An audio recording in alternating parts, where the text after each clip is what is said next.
Halo guys, jumpa lagi di channel Film Mania. Pada kesempatan kali ini gue akan membahas film yang bergenre drama thriller. Film ini dibuat berdasarkan kisah nyata ya guys. Nama Richard Kuklinski mungkin gak dikenal oleh sebagian besar orang. Padahal dia punya rekor mengerikan, yaitu pernah melakukan pembunuhan sebanyak lebih dari 100 kali. Nah, kisah Kuklinski ini diangkat ke dalam film biografi berjudul The Iceman yang dirilis tahun 2012. Film ini dibintangi oleh aktris dan aktor papan atas Hollywood ya guys, seperti Michael Shannon, Winona Ryder, Ray Liotta, dan Chris Evans. Di tahun 1960-an, Richard Kuklinski menikahi wanita pujaannya Deborah. Dia dipanggil Richie oleh orang-orang terdekatnya. Pernikahan mereka membuahkan dua anak perempuan, yaitu Annabelle dan Betsy. Kuklinski menyimpan rahasia dari keluarganya. Dia mengaku sebagai pengisi suara film animasi Disney, padahal dia bekerja sebagai pengisi suara film porno. Film-film itu kemudian didistribusikan lewat sebuah kelompok kriminal. Berawal dari kelompok kriminal inilah yang menjadikan dia pembunuh berdari dan dikenal dengan The Iceman. Oke guys, sebelum kita mulai membahas tentang film ini, jangan lupa untuk klik tombol subscribe di bawah video ini agar kalian tidak ketinggalan video-video menarik lainnya dari channel ini.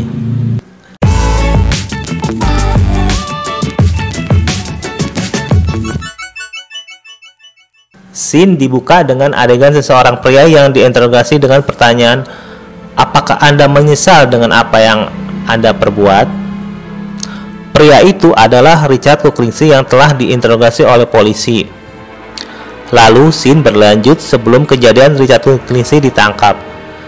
Di sebuah kafe ada pasangan yang sedang kasmaran. Mereka adalah Richard Kuklinski dan Deborah Pelsolti. Kuklinski mengaku sebagai pengisi suara film animasi Disney kepada Deborah. Mereka saling menanyakan tentang kepribadian mereka. Setelah itu, scene berlanjut di tempat biliar. Terlihat Kuklinski bermain biliar dengan teman-temannya.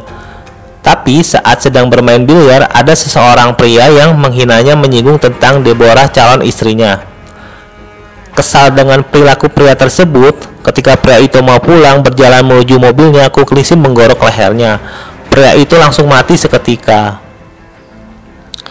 Kemudian scene berlanjut di rumah sakit New Jersey pada tahun 1965. Kuklinski terlihat duduk menunggu sesuatu. Beberapa waktu kemudian, suster memanggilnya untuk mengantarkan ke kamar dan terlihat Deborah bersama bayinya. Di scene inilah kita tahu bahwa Kuklinski dan Deborah sudah menikah dan mempunyai satu anak. Suatu malam, Richie sedang menyelesaikan pekerjaannya di gudang.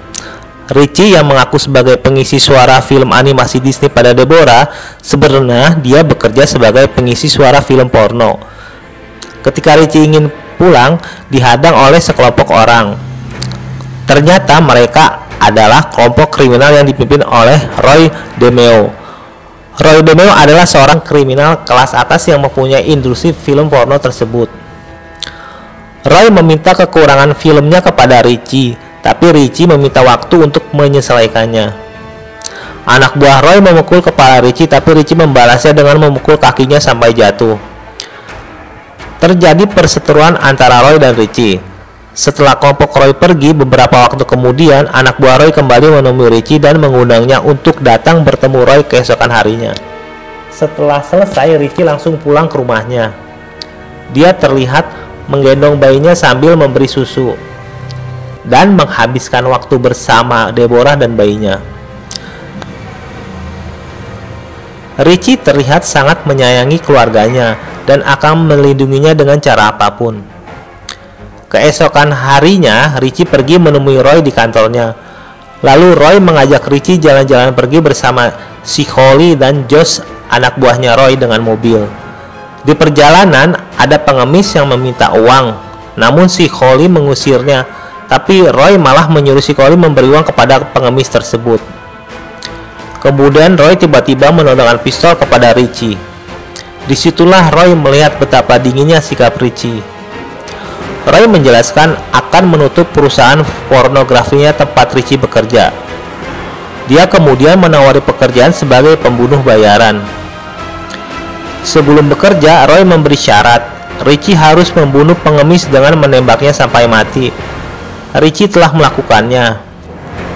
Dan Richie mulai bekerja sebagai pembunuh bayaran untuk Roy. Roy tinggal menyodorkan nama dan alamat target. Richie akan mengeksekusi targetnya dengan pola-pola berbeda. Tujuannya supaya polisi menganggap bahwa eksekutornya adalah orang yang berbeda. Disinilah awal karir Richie sebagai pembunuh bayaran dimulai. Target demi target dibunuh oleh Richie dengan baik berdasarkan perintah Roy. Scene berlanjut di suatu rumah Richie bersama teman-temannya yang didampingi istri masing-masing. Mereka makan malam sambil mengobrol. Richie sangat akrab dengan teman-temannya. Lalu di suatu tempat, Josh dan anak buahnya Roy melakukan transaksi narkoba dengan 2 orang. Mereka saling sepakat, namun Josh menembak kedua orang tersebut dan mengambil semua barang dan uangnya. Kemudian scene berlanjut di rumah Richie yang terlihat ada 2 anak perempuan yang beranjak remaja. Di scene inilah kita bisa lihat Richie sudah mempunyai 2 anak perempuan. Richie sangat bahagia dengan keluarganya. Di kantor Roy ada seseorang yang memberitahu Roy bahwa Josh mencuri 500 juta kokain dan membunuh kurirnya. Orang tersebut adalah Leo Marks yang merupakan bos dari Roy. Leo menjelaskan ada seseorang yang menyebarkan kabar untuk mencari Josh. Orang itu adalah Marty. Lalu Roy langsung menyuruh Richie untuk membunuh Marty. Richie mendatangi Marty dengan sikap dinginnya dan langsung Richie menembak Marty. Tapi setelah membunuh Marty, ada seorang perempuan di balik lemari. Richie langsung menyuruhnya untuk pergi. Ketika ingin keluar dari apartemen Marty, ada seorang pria yang menyuruh agar cepat pergi. Ternyata pria itu yang meledakkan apartemen Marty. Lalu Richie pergi bersama pria itu dengan truk es krim.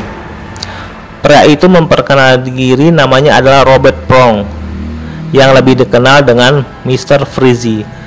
Dia adalah pembunuh bayaran juga yang bekerja dengan Leo Marks. Ternyata Freezy juga diperintahkan oleh Leo untuk membunuh Marty. Di perjalanan mereka mengejar perempuan yang dilepas oleh Richie.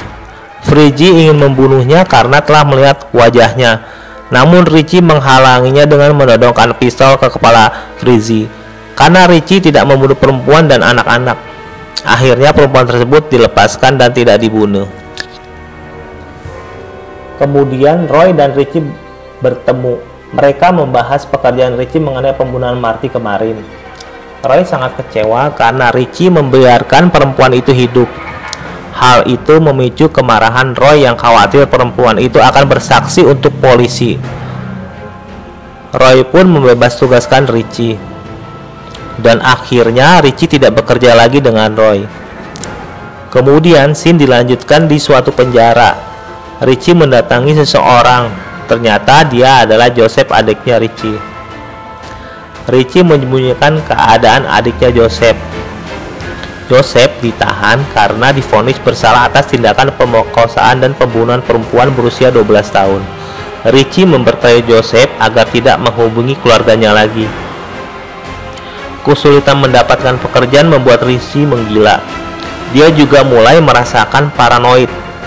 Setiap melihat truk es krim, dia selalu merasa itu adalah Freezy yang ditugaskan untuk mengeksekusi dirinya. Sisi lain Richie mulai terlihat oleh keluarganya ketika tanpa sengaja mobil Richie menabrak mobil orang lain. Orang itu marah dan keluar dari mobil.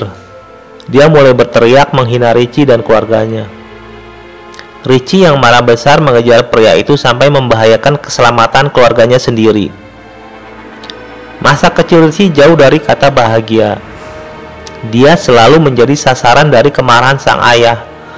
Hal itu mempengaruhi psikis Richie. Dia tumbuh menjadi orang yang terganggu secara emosional dan kerap melakukan tindakan kekerasan. Ketika Richie sedang duduk santai dengan Deborah menanyakan kondisi Richie. Apakah yang sedang terjadi? Richie menjawab tidak apa-apa. Namun, setelah kejadian itu, mereka malah bertengkar. Ketika bertengkar dengan Deborah, Richie melampiaskan amarahnya dengan merusak alat-alat dapur. Kemudian Richie menemui Freezy. kesulitan mendapatkan uang, Richie memutuskan bekerja dengan Freezy. Uang hasil membunuh dibagi dua agar masing-masing mendapatkan bagian. Freezy bekerja untuk Leo Mark, yaitu bos dari Roy. Di dalam truk es krim, mereka sepakat untuk bekerja sama. Freezy memperlihatkan mayat perempuan. Ternyata, perempuan tersebut adalah perempuan yang diperas oleh Richie ketika membunuh Marty. Freezy menjelaskan cara membunuh targetnya dengan sianida murni. Caranya dengan menaburkan sianida ke meja korban. Setelah terhirup, korban akan cepat mati. Bisnis Roy dengan kelompok kriminalnya mengalami masalah. Dia mulai nggak percaya pada anggotanya, terutama Josh Rosenthal, yang kerap menggunakan namanya dalam bertransaksi. Suatu hari Josh dipanggil oleh Roy di kantornya, dan di situ sudah ada Leo juga. Tanpa basa-basi lagi, Roy langsung menodongkan pistol ke arah Josh dan menembakkan ke kakinya. Namun Leo tidak puas karena Josh masih hidup. Lalu Leo menambahkan tembakan lagi ke Josh sampai mati. Tapi si Collie menahan tembakan Leo sehingga Leo marah dan mengancam si Collie. Setelah itu, Leo berencana langsung menemui Freezy dan memberi perintah untuk membunuh si Collie, anak buah Roy. Leo meminta agar pembunuhannya seperti terkena serangan jantung. Tentu saja itu adalah keahlian Freezy yang membunuh dengan sianida. Setelah itu Freezy memberitahu Richie ada pekerjaan dari Leo untuk membunuh si Collie, anak buah Roy. Freezy dan Richie mendatangi sebuah diskotik. Di sana terlihat ada si Collie yang sedang joget. Tidak lama kemudian, Richie langsung mendekati si Collie dan menaburkan sianida ke arah hidungnya. Cuma dalam hitungan detik, si Collie langsung terjatuh dan mati. Scene berlanjut di rumah Richie. Terlihat ramai ada teman dan kerabat berkumpul. Hari itu adalah ulang tahun Annabelle, anaknya yang ke-16. Richie dan Deborah sangat bahagia merayakan ulang tahun anaknya. Dan tanpa diduga, di tengah-tengah acara ada orang yang mengetuk pintu. Lalu Richie mendatanginya. Ternyata mereka adalah anak buah Roy. Mereka meminta Richie untuk menemui Roy yang sudah menunggunya di mobil. Richie langsung menemui Roy di mobil, dan seketika Roy menodongkan pistol ke arah Richie. Roy mengetahui pembunuhan yang dilakukan Richie dan Freezy terhadap si Collie. Roy sudah mengetahui semuanya kalau Richie berpartner dengan Freezy dan bekerja untuk Leo Mark. Roy mendapatkan semua informasi dari Terry, teman Richie. Merasa kesal dengan Terry yang suka membicarakan masalah orang, Richie langsung membunuh Terry. Kemudian Richie menemui Leo di tempat pemakaman. Richie melaksanakan tugas dari Leo dengan janji akan mendapatkan 50.000 US dollar. Tapi uang itu nggak pernah dibayarkan. Leo mengancam kalau Richie melapor maka keluarga Richie akan menjadi korban. Richie marah dan menghabisi Leo. Richie sangat kesal karena tidak mendapatkan bayarannya.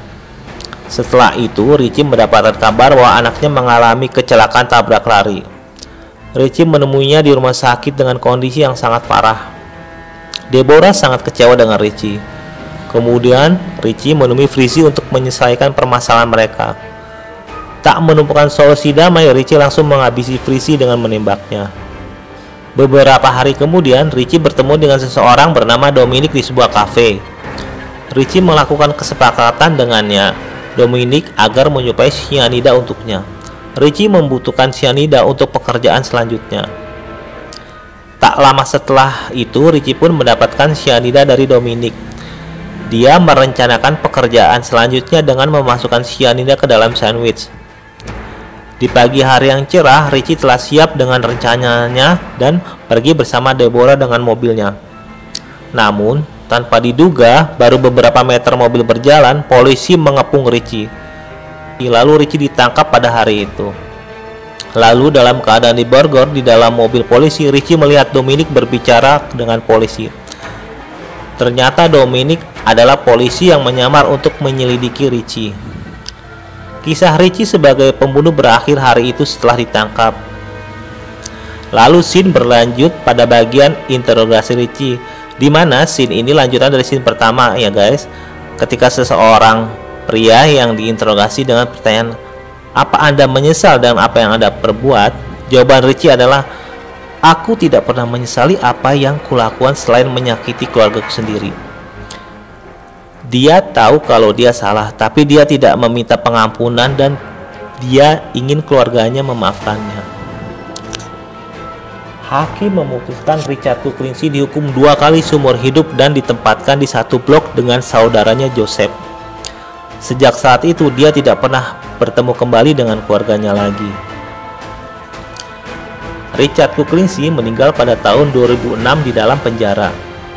Itulah akhir dari kisah The Iceman ya guys. Akhir kata, terima kasih banyak ya guys yang sudah menonton dari awal sampai akhir. Dukung terus channel Filmmania, jangan lupa subscribe, like, and comment. Bye.